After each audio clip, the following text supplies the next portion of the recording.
Buenos días a todos mis amigos. Eso Karancho Miguel Hill. Ngayon naman po ay araw ng Miyerkules, November 25, 2015. Magandang umaga sa lahat ng ating mga taga-subaybay.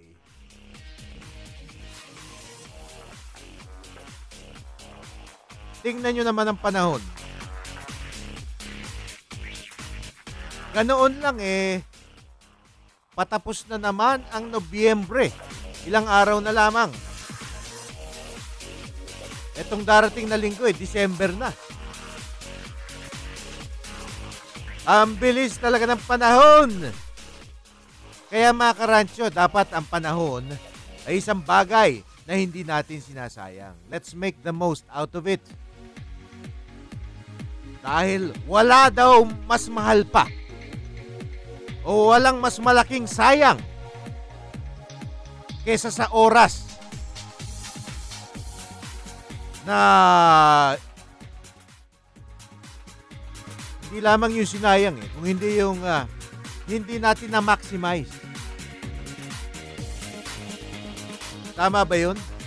Napakamahal kasi ng panahon. Yan po ang isang bagay na hindi nabibili kahit ikay bilyonaryo. Kahit ikay dating presidente o dating mataas na opisyal na nakakulimbat ng bilyon-bilyon piso. Pagdating ng tamang panahon, aabot at aabutan ka ng oras, panahon. Time will catch up with you. Ayun. English. Tama po ba?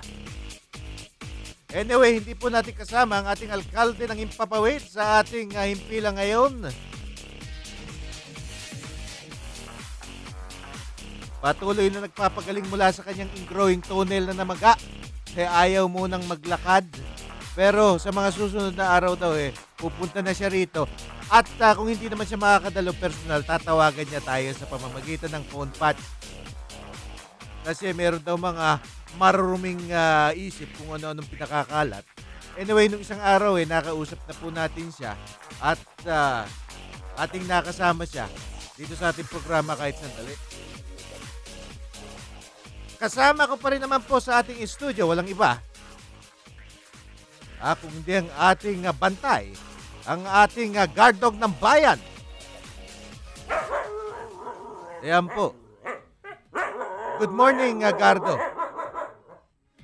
Yan po si Gardo, ang Gardog ng bayan, sanggang dikit na kabutihan, kaaway na mortal na mga kawatan. Basta mga korap.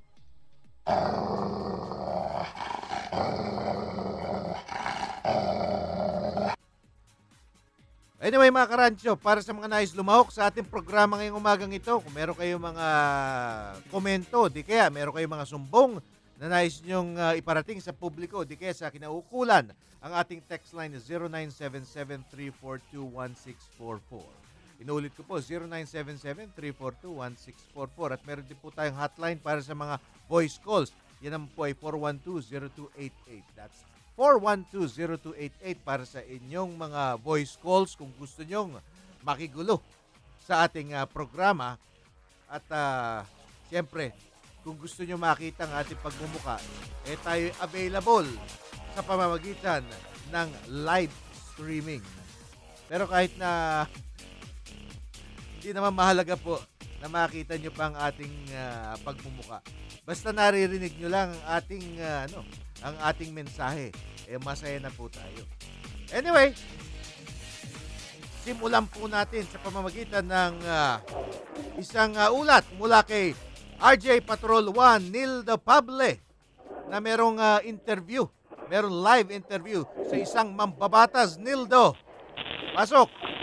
Yes, Mick, katatapos lamang magsalita nitong ni Congressman P.D. Browner Bagilat ng Ifugao sa isang press conference na inorganisa nitong Greenpeace Philippines. May kinalaman ito sa tila baga nalalagay sa balag ng alanganin yung usapin ng agrikultura sa ating bansa dahil nga sa ubos halos sa kukunti na lamang sa mga kababayan natin ang gustong magiging magsasaka.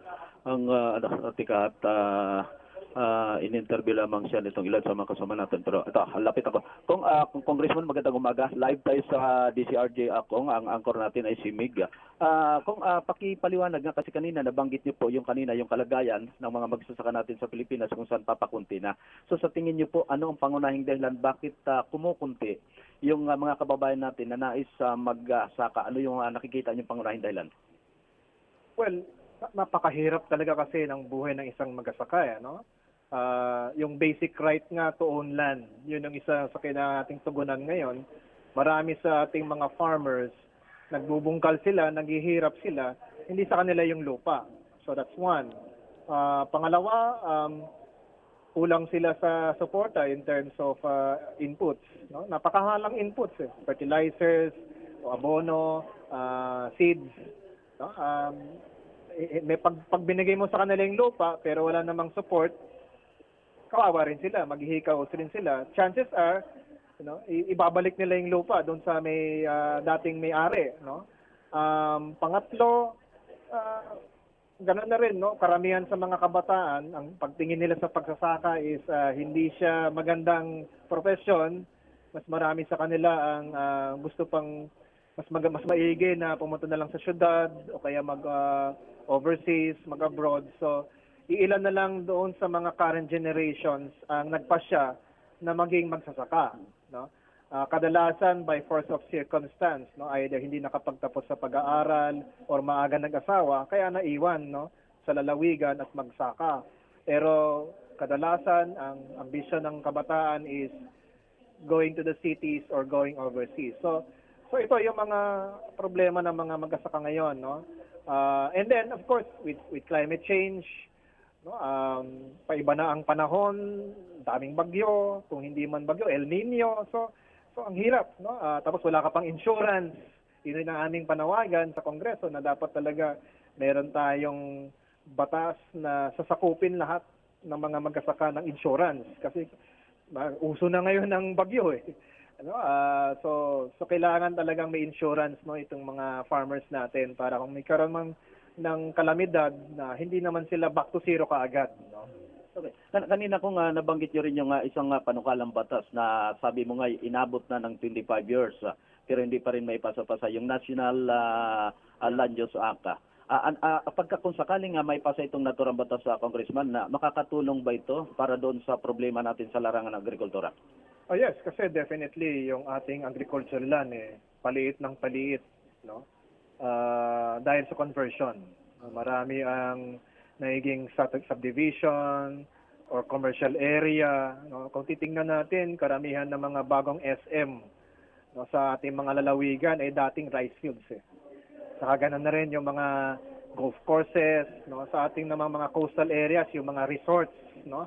So wala kasing magandang pagpaplano. Kung merong business interest na gustong pumasok, babaguhin yung plano para makapasok sila. But is with National Land Use Act, no, kailangan na ma-identify kung nasaan ang protected area at hindi mo basta-basta pwedeng baguhin yung planong yan. So kung ano na iiwan na prime agricultural lands, ito yung mga irrigated, dito nanggagaling at ang ating pagkain, kailangan merong protection yan. Hindi basta-basta pwedeng mapalitan, no, yung paggamit ng lupa. So yun ang aming itinutulak sa Kongreso, umasa na sa House of Representatives, ang problema sa Senado dahil malakas yung pagtutol ng CREBA. Ito yung Association ng mga Real Estate Developers, no? So hopefully bago magwakas ang 16th Congress may abot yung pagpasa nito. Okay, Megs, baka meron kang gustong itanong dito kay Congressman Teddy Browner Bagilat. Yes. Neil, daw pakitanong naman kay Congressman Nakamonitor. kung paano niya, kasi nabanggit niya nga na bagamat meron tayong Comprehensive Agrarian Reform Program o yung CARP na pinapamahagi yung mga lupa sa mga landless na mga magsasaka, pero nagkakaroon din niya ng kaakibat na problema, lalo na sinasabi niya rin yung in terms of farm inputs and subsidies na na-enjoy ng mga farmer sa ibang bansa, wala dito sa atin eh. So ibig sabihin na natatalo sila sa economies of scale dahil nagkautay-utay yung ating mga agricultural lands na lumiliit na nga because of conversion, nagkautay-utay pa, mga 1 hectare, 1.5 hectares. So sa economies of scale, vis-a-vis yung corporate farming, natatalo. So yung productivity natin apektado. So ano ang maaring tugon dyan from a legislative standpoint?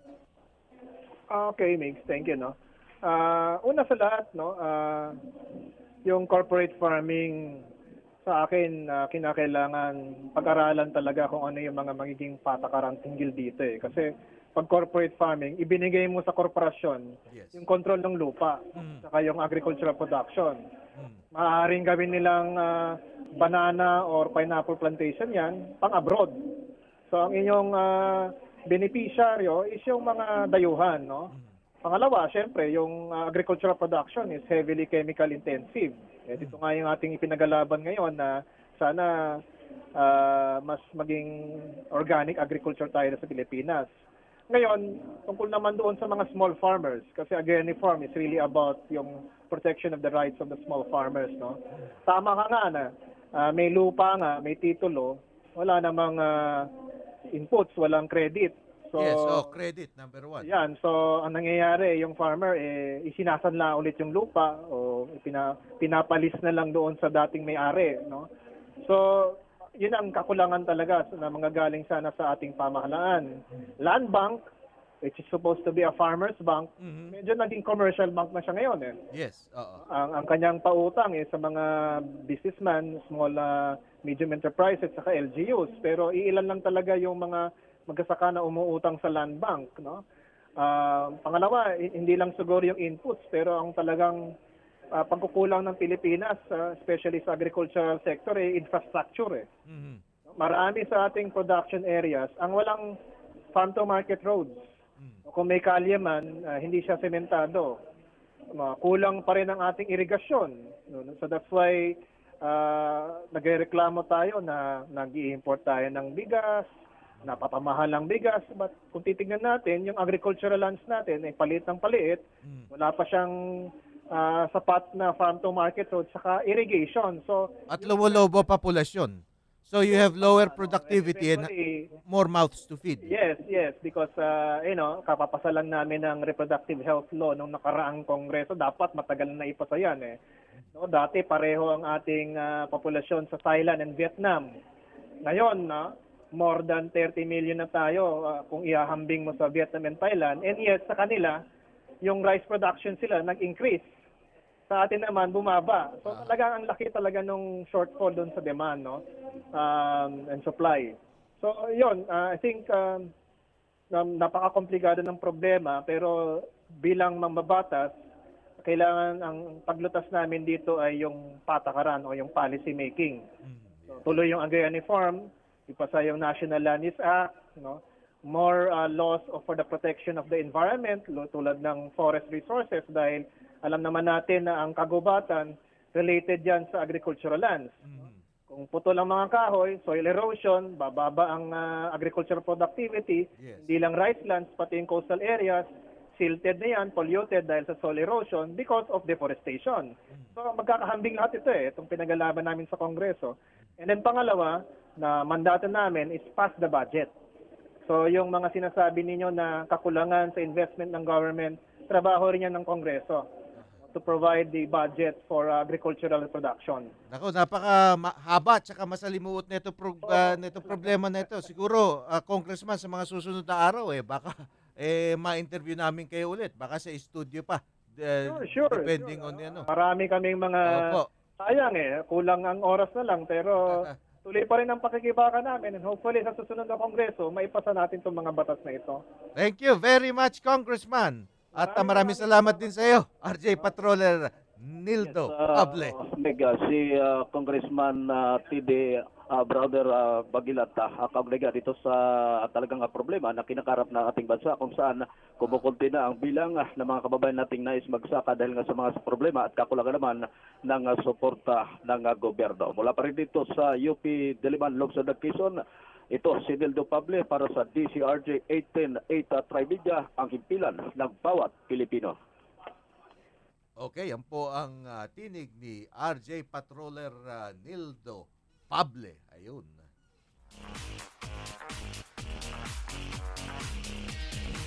Oras po natin ngayon, alas 10:20 ng umaga. This time check's brought to you by iQOO. Get cool with iQOO.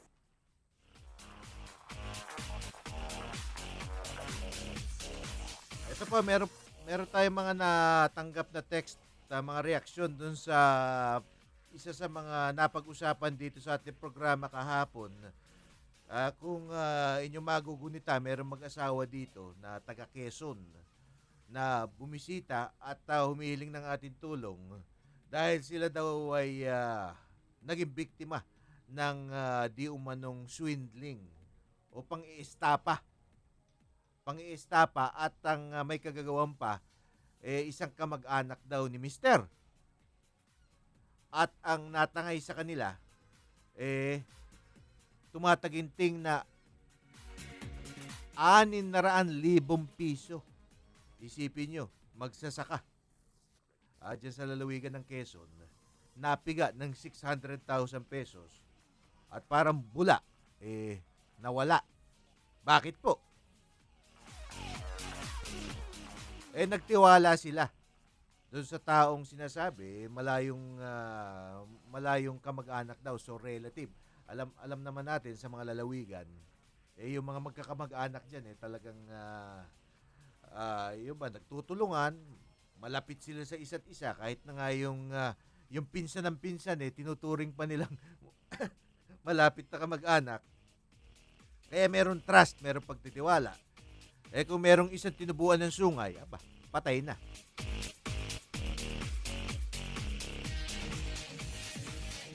Kaya ito pong pagpapautang, kahit na sabihin kamag-anak, dapat papautang nyo po yung kaya nyo lang na sinasabing money that you can live without. Yung extra. Doon sa kaso natin kahapon isinangla pa yung kanilang lupa para lang mapautang itong malayong kamag-anak sa pag-asang magkakaroon sila na ang kaunting income sa pamamagitan ng interest. At nagbigay ng mga cheque, serye ng cheque, mga post-dated checks, lahat tumalbog.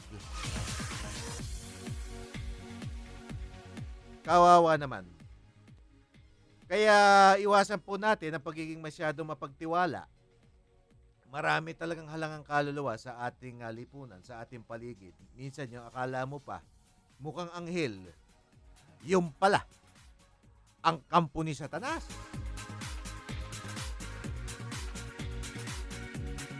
Hindi lamang po sa Kongreso o sa palasyo may mga kampon. Kahit na sa ating mga pamayanan. Kasi po talagang maraming mga manggagancho at estapador sa ating paligid. Alam nyo, ang pera talaga nakakatukso.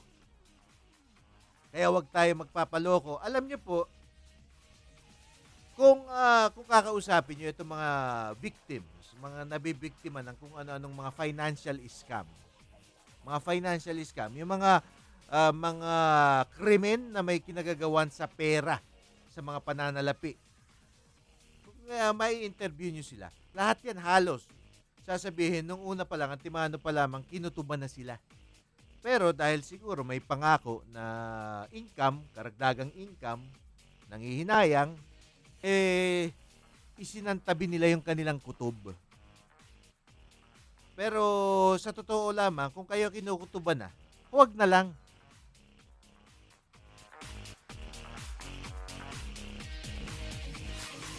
Yung mga kung ano-ano mga get rich na yan, yung mga kung sa bagay, meron naman talagang mga meron naman mga investments na talagang mga legitimate, legal. Yan naman ay na-check yan. Na-check yan sa SEC, Securities and Exchange Commission, sa DTI. Na-check yan. Minsan sa pamamagitan ng pagsasaliksik sa internet, nakikita nyo naman kung sino yung mga lihitimo at sino yung mga peke. ang ating pakiusap lamang, lalo na magpapasko. Mag-ingat po tayo. Pag-ingatan natin ang ating pinaghirapang salapi. Anyway, report ulit sa pamamagitan ni RJ Patroller 2, Jojo Sikat mula sa Senado. Jojo! Yes, ikinatuwa nitong si Senate President Pro Tempore Recto itong naging desisyon ng Department of Transportation and Communication na pansamantalang suspindi na isama ang itong NBI clearance at police clearance bilang requirement sa pagkuha at pag-renew ng professional driver's license. Nagugat itong pagsuspinde matapos na questionin itong si Recto at si Senate President Franklin Drilon sa budget debate sa plenaryo sa Senado ang panibagong sistema ng LTO na umano'y isang uri ng red tape at mapapahirap sa mga aplikante o taxpayers. Sa kanyang interpellation para sa budget ng DOTC kung saan nasa ilalim nito ang LTO, sinabi nitong si Recto na karamihan sa professional driver's license sa maliliit lamang ang sweldo at kinikita tulad ng public vehicle drivers kung saan mahihirap ang mga ito o mahihirapan ang mga ito na kumuha ng NBI at police clearance na bukod pa sa financial ay hindi pa makakapagtrabaho ng 2 hanggang 3 araw. Sesyon ni Recto na sa halip na pipila sa NBI at sa istasyon ng pulis, mas makakabuti na ipadala na lamang sa LTO ang listahan ng mga tao may kasong kriminal o wanted sa batas. Pakinggan natin ang kaganapan sa debate sa budget deliberation ng DOTC sa plenaryo sa Senado. Young girls or not addicts or those convicted. I don't think that getting an FBI clearance or a police clearance will stop that, Mr. President. What I'm saying is that if you talk about cities, how many people will be asking to get these licenses? Jojo. Yes. Jojo, medyo Ditong si Senador Yes. Senador Honore Legarda, Chair ng Senate Committee on Finance na siyang dumidepensa para sa budget ng DOTC sa 2016. Mula rito sa Senado, ito si Jojo Sikat nagulat para sa DCRJ 810, 8 Media, ang himpilan ng bawat Pilipino. Okay, maraming salamat sa ulat na yan, Jojo. Ayun, ang suma total ng ulat ni Jojo, ito daw, pinasususpindi o pinipigil na itong mga senador, itong panibagong requirements ng Land Transportation Office dun sa mga humihiling o dun sa mga nag-aplikante. Ewan ko kung sa bago ito o sa renewal o pati renewal na driver's license na hinihilingan pa ng NBI at police clearance. Bakit? Dagdag gastos na naman. Yan yung mga tinatawag na bureaucracy na unnecessary. Habang itong bureaucracy po, dinadagdagan natin, nadadagdagan din ang pagkakataong mangulimbat ang mga hayop sa ating pamahalaan. Alam nyo po ba, ito baka hindi nyo nalalaman, di po ba, para mailayo na yung mga nagpaparenew lamang.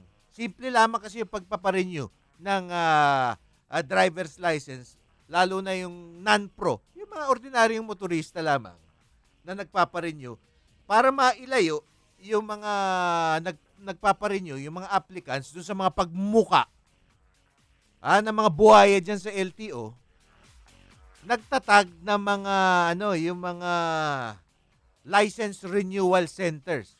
Tama ba yun? Yung ba tawag? Basta yung kung saan kayo nakakapagpa-renew ng inyong driver's license, lalo na yung non-pro, nagtatag niyan ng mga opisina niyan sa mga mall. Sa mga mall, kumbinyente, malamig. Hindi kailangan pumila sa araw. Siyempre, kawawa rin naman. Itong publiko, kailangan alagaan din naman natin yung publiko. Hindi yung puro pahirap ang ating natatamo sa ating gobyerno. Na ang trabaho daw kasi ng gobyerno, ipagtanggol tayo. Kayo ba naniniwala na pinagtatanggol tayo ng ating gobyerno? Anyway, nagtayo na mga license renewal centers sa mga mall. Di po ba? Para mabawasan din yung masyadong contact dun sa mga opisina ng LTO kasi dyan po nagkukuta yung mga buhaya. So pag medyo nailayo sila, ay siguro pag nasa mall, wala sila dun sa kanilang comfort zone. Kaya, ang obserbasyon po, at alam naman po natin yan bilang mga motorista, na mas conveniente talaga magpa-renew ng lisensya sa driver's license sa mall. Eh ngayon, sarado po pala lahat dito sa NCR.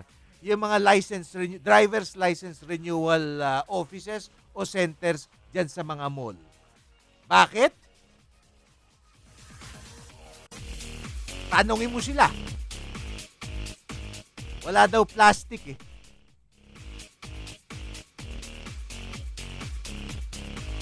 Talaga naman. Itong LTO, ito yung mga ahensya na katulad din to ng customs eh, yung mga incorrigible. Wala nang gamot.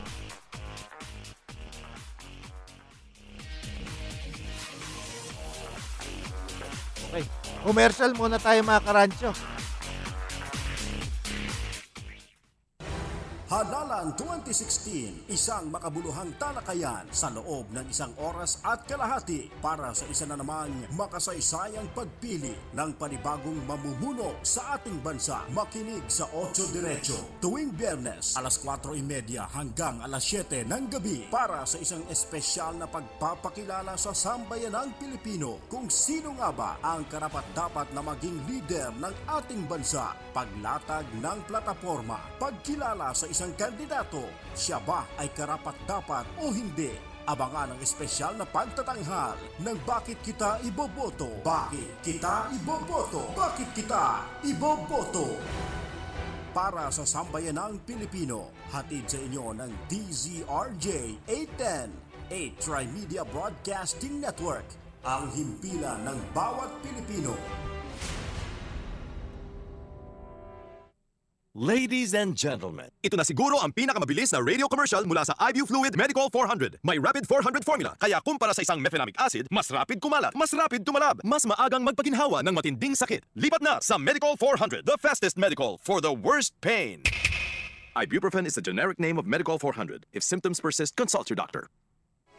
Ikaw ba ay nakikinig sa DZRJ 810 araw-araw?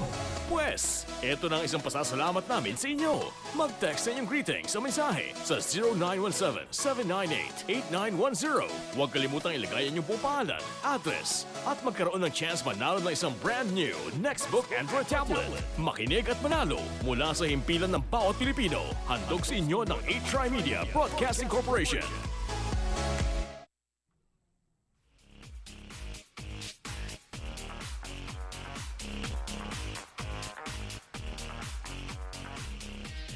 Teka muna, kahapon ay naputol po ang ating usapan.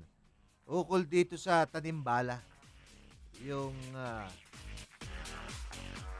laglagbalang modus na sunod-sunod nangyari. Ewan ko kung talagang napuksa na yan o nahinto na yan. Sa Ninoy Aquino International Airport, subalit sabi ni Ginoong B.S. Aquino, ay sensationalized daw. Sensationalized yung issue na yan. Pero sandali lang. Bago po natin duktungan yan. Bago natin himayin kung talagang sensationalized. O pinalala lang daw ng media itong tanimbala. Alamin naman natin ang ulat neto ni RJ Patroller Felix Tambongko.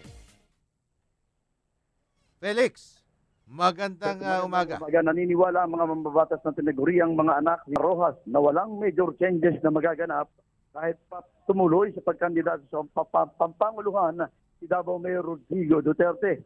Sa ginanap na ugnayan sa batasan kahapon, sinabi ni Representative Xavier Jesus Romualdo na sa kanila, sa Mindanao, hindi sila regionalistic, kundi tumitingin sila sa kwalifikasyon at kapabilidad ng isang kandidato. Ayon naman kay Representative Carol Jane Lopez, pareho sila ni Romualdo na mula sa Mindanao at panig sila kay Mayor Rojas at ang Davao ay hindi naman ang buong Mindanao. Naniniwala rin ito na walang major effect kung kumandidato man si Duterte. Para naman kay Laguna Representative Dan Fernandez, kinwestiyon ito kung makakatakbo ba talaga si Duterte. Dagdag pa na umano'y isang masamang president ang ipinakita ni Dino at Duterte na basta na lang nagain ng kandidatura sa kung ano-anong posisyon. una nang kinumpirma ng kampo ni Duterte na tuloy ang tambalang Duterte Cayetano sa 2016 election. Ako naman si Felix Tambo ko nag-uulat para sa DCR, J8 and 8 Media, ang himpilan ng bawat Pilipino. Maraming salamat sa ulat na yan, Felix. Okay, tuloy po tayo. Pinag-uusapan natin kung sang-ayon ba kayo dito sa sinasabi ni Ginoong B.S. Aquino na sinensationalize lamang daw ng media, ng mga mamamahayag itong laglag bala or tanimbala scam o modus sa Ninoy Aquino International Airport. Kung meron po kayong reaksyon, ang ating text line is 0977-342-1644. Inuulit ko po, 0977-342-1644. At meron din po tayong hotline. Siya naman ang 412-0288. That's 412-0288 para sa inyong mga reaksyon, komento o sumbong. Bukas na bukas po ang ating linya para sa lahat ng inyong mga concern. Pero sa ganang akin, paano mo masasabing sensationalized itong tanimbala na ito? Talaga naman, hindi ko alam kung saan kumukuha ng utak. O kung may utak ba talaga ito si Mr. BS. Yung pinuno ng Aviation Security Group, PNP, NCR, sinibak. Yung deputy nito, sinibak. So dalawa na yan, sinibak supposedly because of command responsibility. Pero meron silang mga nasa sa ilalim nila. 3 opisyal ng PNP. Hindi po ito yung mga yung mga mababa lang. Pagkakaalam ko, 2 dito is chief inspector. So police major po ang katapat niyan. Sinibak din dahil allegedly involved talaga. Yung meron suspicious circumstances talaga. Kaugnay dito sa tanimbala. Pagkakaalam ko, hindi bababa sa 15 member ng Office of Transport Security ang tinanggal din sa pwesto dahil pinaghihinalaan na involved dito sa tanimbala. So nakikita natin na meron pala talagang kumikilos batay sa mga impormasyon, batay sa mga ebidensya na meron talagang kumikilos na sindikato sa loob ng airport, dyan sa terminal, na ang layon ay extort, pitsaan, pigain ang ating mga pasahero. Paano masasabi ng Pangulong ito na yun daw ay exaggerated lang o pinalalala lang ng media? Ibig sabihin, kinukonsinti niya pala. Ayun pa, alam nyo na meron sindikatong gumagawa ng kawalang hiyaan. Sasabihin mo, ikaw presidente, maliit na bagay lang yan. Baliwala yan.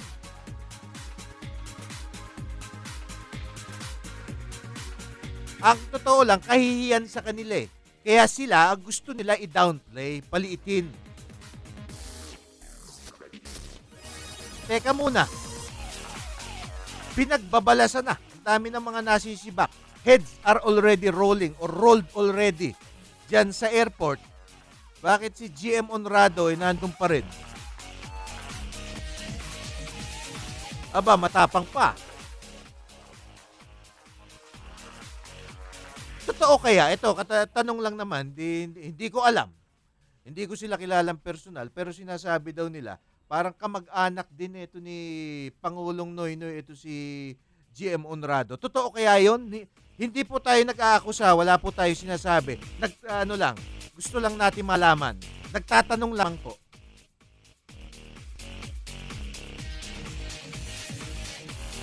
Naalala nyo dati yung panahon ni Tita Cory, meron tinatawag na Kamag-anak Incorporated, yung mga untouchable, mga hindi magalaw-galaw.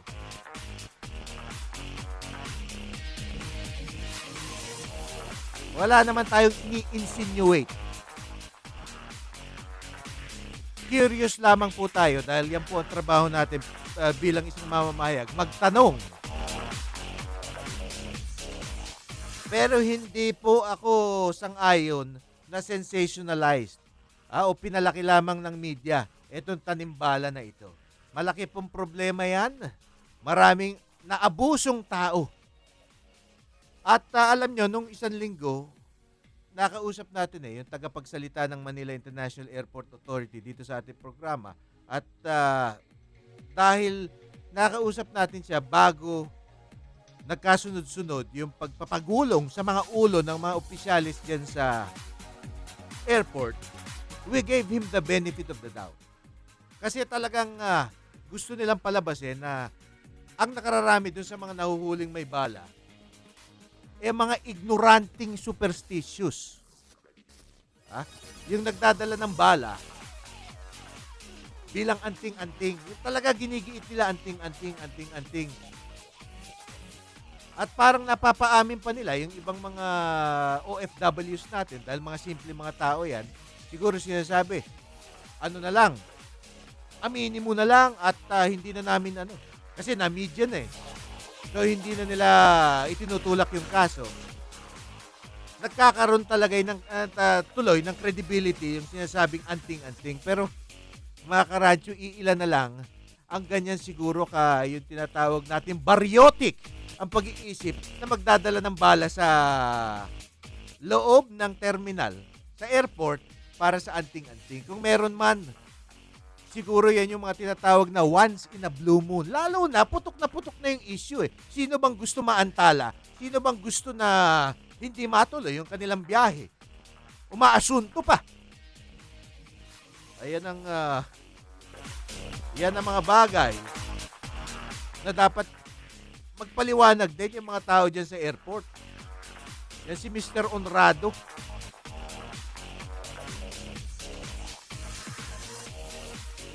Yang pahayag ni Pinoy na sensationalized lamang daw at pinalaki lang ng media. Ang nagpapakita kung gaano siya yung gaano kalayo ang kanyang pag-iisip sa katotohanan. Disjointed from the truth. Sa wikang English. Meron siya talagang sariling daigdig. Hindi ko naman sinasabing autistic po. Pero meron sariling mundo ang ating Pangulo. Anyway, basa-basa tayo ng inyong mga text. Nako, ang dami na pala. Baka hindi ko mabasa lahat ito. Medyo mahaba pa. Okay. Simulan ko na ang pagbasa sa inyong mga text. Good day, Karancho Migs. Hindi nararamdaman ng tambayan na ipinagtanggol sila ng gobyerno, bagkus na ipinagtatanggol sila. Hindi raw nararamdaman ng tambayan na pinagtatanggol sila ng gobyerno, bagkus ay puro pahirap sa mamamayan ang ginagawa ng ilang taong gobyerno sa mga tao, like yung laglag tanimbala issue. Ayun, sa NAIA. At yung bukas bagahe ng mga OFW sa Bureau of Customs. Hindi totoong sensationalized lamang ng media ang tanimbala issue. Ito'y brutal na paglalapastangan at pangungutong sa mga taong dumadaan sa NAIA. Ayaw lang niya si Bakin, yung NAIA General Manager, kos kamag-anak siya ng incumbent Malacanang occupant. Naku, ito na nga yung sinasabi ko kanina. Alam pala, yung incumbent Malacanang occupant na yun ay ang panggulo. Yung incumbent Malacanang occupant ay isa daw panggulo. More power to you, Sir Migs. Ito po ay hindi nating opinyon, kung hindi nanggaling po yan kay Mr. Arnel Berroya. Mr. Arnel Berroya. Okay, nagpapasalamat tayo kay Mr. Berroya para sa kanyang mga insights, sa kanyang mga saloobin. Okay, ito na-miss natin. Ilang araw hindi nagte-text. Mapagpalang umaga po ng Miyerkules, Karadyo Migs at pinakamamahal naming Mayor Lim. Dapat na umaksyon na ang magigiting at mga tatakbong politiko sa 2016 na mahabag naman sila at bigyan ng kaukulang pondo at atensyon sa lagay ng ating pagsasaka at agrikultura na unti-unti nang namamatay, nalulugi, nawawala na ng hanap buhay ang mga mamamayan at sobrang mahal ng gulay at produkto. Huwag mamaya, huwag bukas, aura mismo. Umiiyak na ang taong bayan. Salamat po. God bless. Solid na solid listener and supporter, Marvin S. Kapili. Ayun. Thank you, Marvin.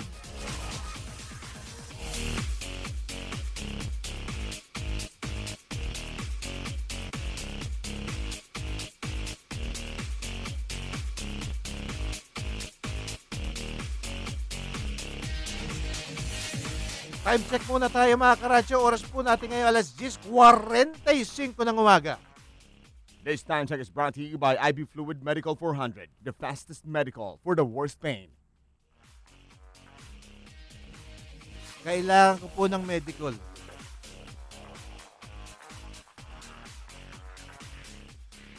Pag napapakinggan ko sa telebisyon, o di kaya nababasa ko sa pahayagan, o di kaya sa radyo natin napapakinggan, yung mga pahayag ng ating Pangulo, inom kaagad ako ng medical.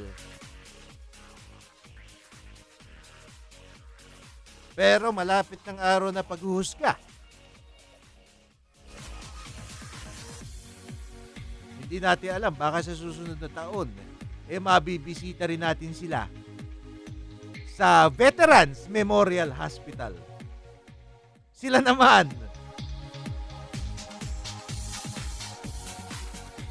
Okay, basa-basa tayo. Patuloy ang ating pagbabasa ng text. Ito naman ay mula kay Donald Aquino of Santa Maria, Tondo, Manila. Sabi naman ni Donald, patunay lang talaga na walang malasakit sa mga maliliit na mamamayan itong rehimeng ito. Ika nga, bawal sa atin na magreklamo, lalo na kung biktima tayo ng kawalanghiyaan. Patunay lang din talaga na naglilingkod lang ito doon sa mga kakilala at doon sa mga adik sa kawalanghiyaan. Kaya, ano ba to? Tuwad na daan talaga ang tinahak nitong hambog na rehimeng ito. Maraming salamat po, Donald Aquino of Santa Maria, Tondo, Manila. Ayun, tuwad na daan. Hambog na rehimen. Yan po ay opinion ni Donald Aquino. Pero kung ating susuriin, hindi po ba? Parang tama naman siya.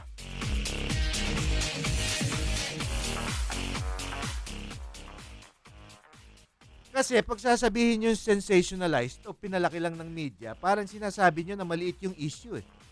Palagay ko kung itatanong nyo kay Nanay Gloria Ortines, hindi maliit na bagay yung ilang gabi ka makulong para sa isang bagay na hindi mo namang ginawa.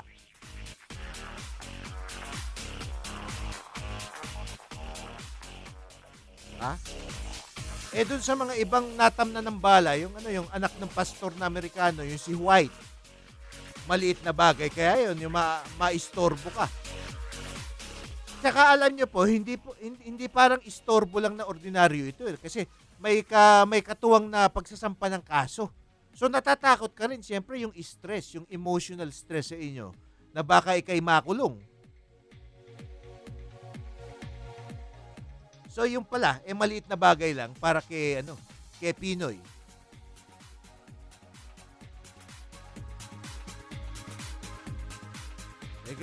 Ganyan talaga yung mga taong may sariling daigdig. Yun, lumaki sila kasi, alam niyo, yung mga lumaki sa karangyaan, di katulad natin, na isang kahig, isang tuka. Yung mga, yung mga lumaking rich, talagang wala silang pag-unawa, wala silang simpatya dito sa atin.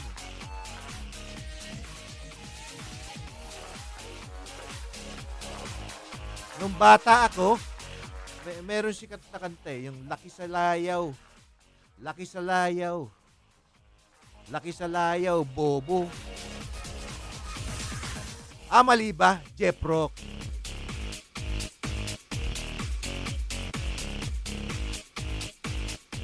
Meron lang ako naiisip kasi.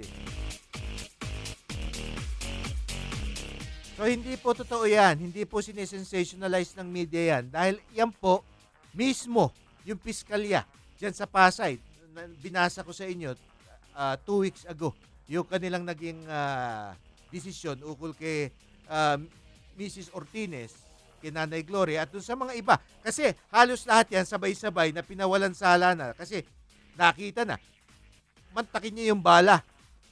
kalibre 38 dun sa litrato tapos naging bala ng carbine 30 caliber. So lumiit ang ulo pero humaba yung bala nung prinisinta dun sa inquest proceedings. So nakikita talaga natin meron ng hocus-pocus na nangyayari sa loob ng airport. Gago pa, tanga yung mga gumagawa ng krimen. Hindi nila naisip na yung litratong prinisinta mo na di umano nanggaling dun sa x-ray. Pagkatapos yung prinisinta bombala, ibang kalibre. At ibang-iba talaga. Kahit hindi eksperto sa baril, makikita, iba, nagkaroon ng substitution. So anong masasabi natin dyan sa mga nasa sa likod ng scam na yan, ng modus na yan? Halang nakaluluwa, tanga pa.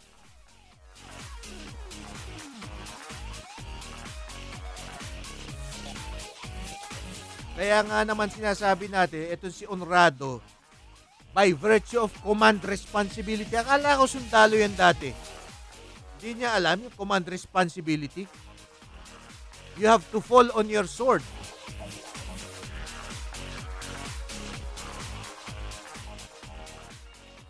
Pinagbigyan naman natin, in-interview natin yung mga tagapagsalita ng MIAA upang makuha yung side nila. Pero bago yun, lumabas yung ebidensya.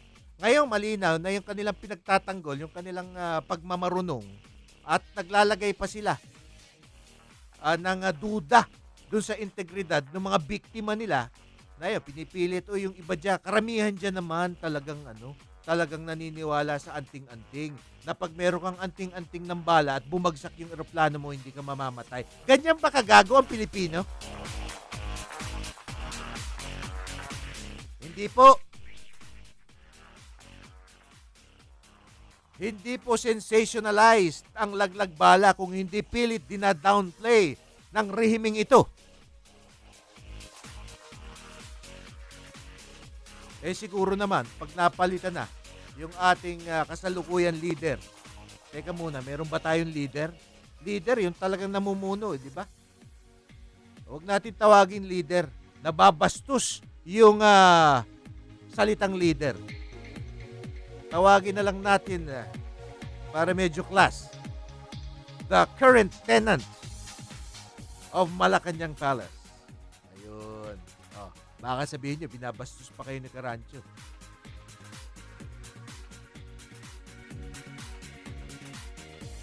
Huwag naman nila masyadong inaapi. Tayo mga pangkaraniwang mga Pilipino.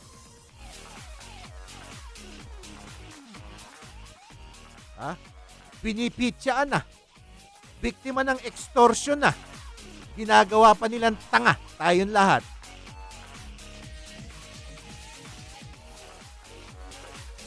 Lintik. Okay.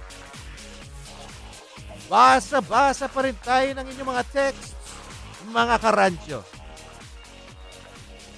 Ayun, unti-unti lumalabas sa ating screen.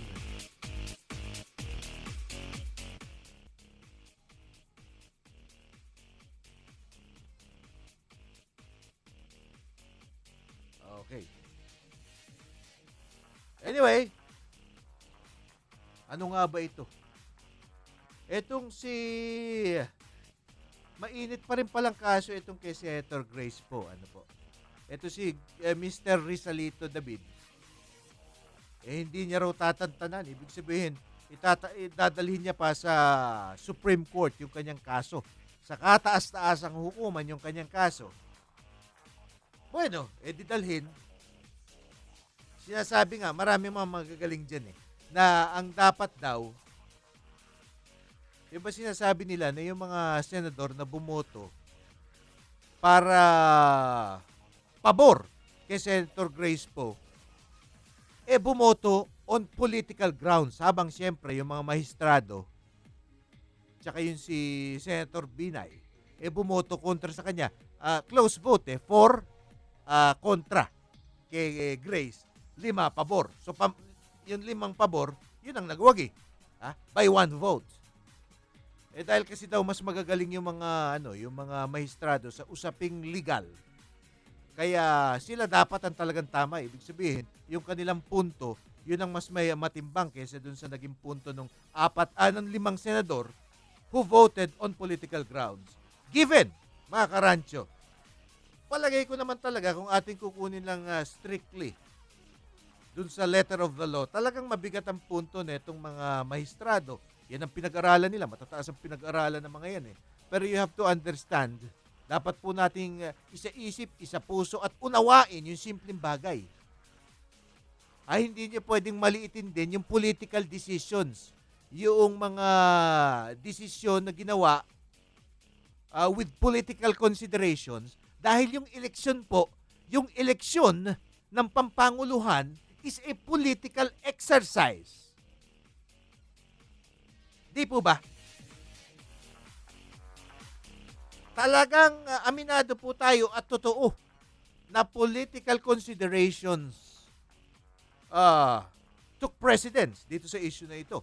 Pero ilagay rin naman natin yung aspeto ng spirit of the law. Kayo ba talaga naniniwala na ito si Grace po ay imported? Ibig sabihin, nung siya iniwan ng kanyang magulang, ano ba? Nilagay sa balikbayang box ito tapos pinadala sa Pilipinas. O kayo ba ay naniniwala doon sa pinaniniwalaan naman ng marami na siya talaga ay iniwan lang ng kanya kung sino man ang kanyang magulang, pero yung kanyang magulang taga dyan lamang din. O haro, di po ba hindi malayo na yung kanyang totoong magulang ay taga doon lamang din po. So I guess ito po ay tagisan ng letter of the law as against the spirit of the law. And political considerations. Nasaan ba kayong pwesto dyan? Nasa sa inyo na rin po yun. Pero ako, kung ako tatanungin nyo, hindi ko naman sinasabing iboboto.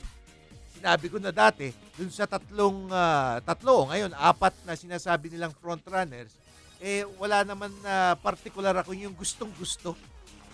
Ayun talagang bilib na bilib, wala Sorry po, pero wala talaga. Pero yung itumba mo, yung siraan mo, yung isang kandidato dahil sa teknikalidad, imbis na itaas mo ang iyong sariling kandidatura dahil ikaw ay magaling, mahusay at honest, yan po ang hindi ko malunok. Anyway, sabi naman ni Mr. Bong Pacundo ng Block 63, Lot 25, Silver Street, Phase 4, Golden City of Imus, Cavite. Mr. Bong Pacundo. Magandang araw, paki-greet ang asawa ko na si Sharon Pacundo. Binabati po natin si Mrs. Sharon Pacundo at anak ko na si Ezekiel Pacundo. Binabati rin natin si Ezekiel. Mabuhay po kayo lahat sa DZRJ. Lagi akong nakikinig sa station ninyo. Maraming salamat po. At maraming salamat din Sir Bong Pacundo sa inyong pakikinig. Okay. Bueno mga karancho, tapos na ating oras. Diyan naman nagtatapos ang ating programa ngayong araw na ito at bukas po magkasama-sama tayong muli. Ako naman ang inyong karancho Miguel Hill. Maraming salamat sa inyong patuloy na pagsubaybay. Tri-Media Pro Incorporated. Alagad ng public service, tunay na mapagkakatiwalaan, korupsyon at katiwalian, hindi urungan, katapat at karancho, mga tunay na tagapagtaguyod ng katarungan. Ang inyong katapat, Mayor Fred Lim at inyong karancho, Miguel Hill. Katapat at Karancho, samahan sina Mayor Fred Lim at Miguel Hill alas 10 hanggang alas 11 ng umaga, Lunes hanggang Biyernes. Katapat at Karancho dito sa DZRJ 810, hatid sa inyo ng 8 Tri-Media Broadcasting Network. Halalan 2016, isang makabuluhang talakayan sa loob ng 1 oras at kalahati para sa isa na namang makasaysayang pagpili ng panibagong mamumuno sa ating bansa. Makinig sa 8 Diretso tuwing Biyernes alas 4:30 hanggang alas 7 ng gabi para sa isang espesyal na pagpapakilala sa sambayanang Pilipino kung sino nga ba ang karapat-dapat na maging leader ng ating bansa. Paglatag ng plataporma, pagkilala sa isang kandidato, siya ba ay karapat-dapat o hindi? Abangan ang espesyal na pagtatanghal ng Bakit Kita Iboboto? Bakit Kita Iboboto? Bakit Kita Iboboto? Para sa sambayanang Pilipino, hatid sa inyo ng DZRJ 810, 8 Tri-Media Broadcasting Network, ang himpilan ng bawat Pilipino. Ikaw ba ay nakikinig sa DZRJ 810 araw-araw? Pwes, eto na ang isang pasasalamat namin sa inyo. Mag-text sa inyong greetings o mensahe sa 0917-798-8910. Huwag kalimutang ilagay ang inyong buong pangalan, address, at magkaroon ng chance manalo ng isang brand new Nextbook Android tablet. Makinig at manalo mula sa himpilan ng bawat Pilipino. Handog sa inyo ng 8 Tri-Media Broadcasting Corporation. This program is brought to you by 8 Tri-Media Pro Incorporated. Narito na ang maghahatid sa inyo ng limpak-limpak na papremyo at sangkaterbang kasiyahan, ang nag-iisang syalala ng buhay niyo. Makinig at manalo dahil uulan ng pagpapala dito sa Syalala and Friends. Tutok na Lunes hanggang Biyernes. Siguradong bubuhos ang swerte tuwing alas 11 ng umaga hanggang alas 12:30 ng tanghali. Syalala and Friends. Dito lang sa DZRJ 810. Hatid sa inyo ng 8 Tri-Media Broadcasting Network. 8 Tri-Media Pro Incorporated. This news is brought to you by SSS. Buti na lang may SSS. The BBC in London goes direct to the Raja Broadcasting Network, DZRJ 8:10 AM, with a live news update. Hello, I'm Jerry Smith with the BBC News. The Secretary-General of NATO, Jens Stoltenberg, has said the alliance stands in solidarity with Turkey after it shot down a Russian warplane on the Turkish-Syrian border. Speaking after an emergency meeting called by Turkey, Mr. Stoltenberg said NATO's assessment of the incident showed that the Russian warplane did fly into Turkish airspace. But he called for calm from both sides. What we are calling for now is calm and de-escalation. This is a serious situation. This is a situation which calls on that we all are prudent and that we all contribute to de-escalating the situation. A spokesman for the Russian military, General Sergei Rutskoy, has said at least one of the two pilots was killed by far from the ground after they parachuted from the plane. President Putin warned that the shooting would have serious consequences. You're listening to the news from the BBC. That news was brought to you by SSS. Buti na lang may SSS. This program is brought to you by 8 Tri-Media Pro Incorporated. Syalala kasama si Mark Canlas, ang nag-iisang syalala ng buhay nyo.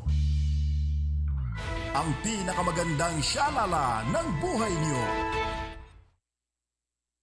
Do do do do do do do do do do do do do do do.